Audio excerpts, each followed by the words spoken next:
Hello, this is Dana Sohm, and today I'd like to talk about pixels and Renaissance art. The heart of the Vatican is St. Peter's Square.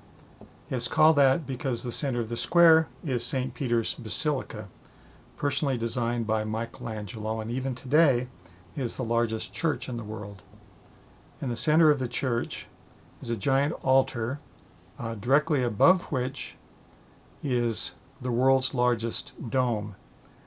The center of the dome has a picture of God looking down upon his creatures, looking down at us as we're looking up at him. He's surrounded by winged cherubs. I asked the tour guide if this was an oil painting or a fresco. Frescoes were paintings made back then in wet plaster, which then dried to be the final painting. The Sistine Chapel, for example, is all fresco. The guide surprised me because he said it's neither. It's a mosaic. Now, mosaics are images made up of tiny stones called tessera. If you look at one of the cherubs close enough, you can see the individual stones.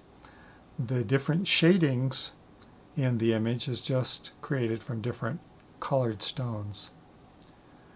Mosaics are made of pieces of stone, glass, or tile. Each piece is called a tessera. Tesserae of different colors and shades make the illusion of subtle shading.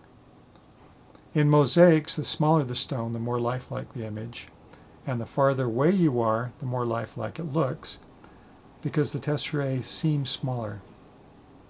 This is also in St. Peter's Basilica.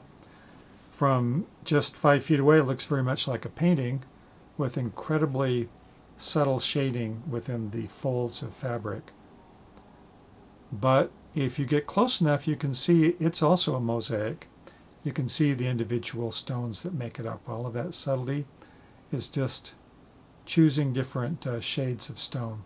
Now notice that the stones are mostly square, probably as square as they could make back then, but they don't line up vertically or horizontally. They follow the contours of the image. So standing just 5 feet back, the individual tessera seem to disappear because they look smaller to the eye. Farther back you stand, the more it looks like a painting.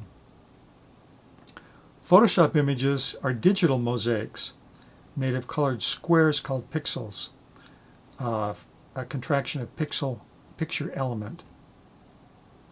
Pixel size is measured in pixels per inch, ppi. On the left is a pixel that is 1 square inch, so it's 1 pixel per inch.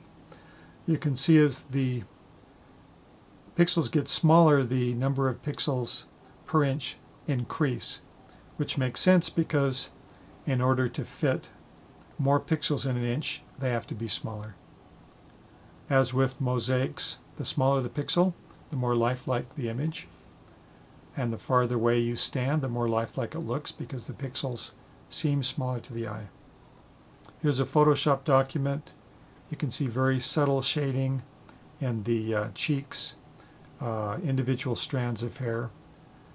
But as you zoom in, then the pixels become apparent, and you can see that all of that subtle shading is just pixels of different colors.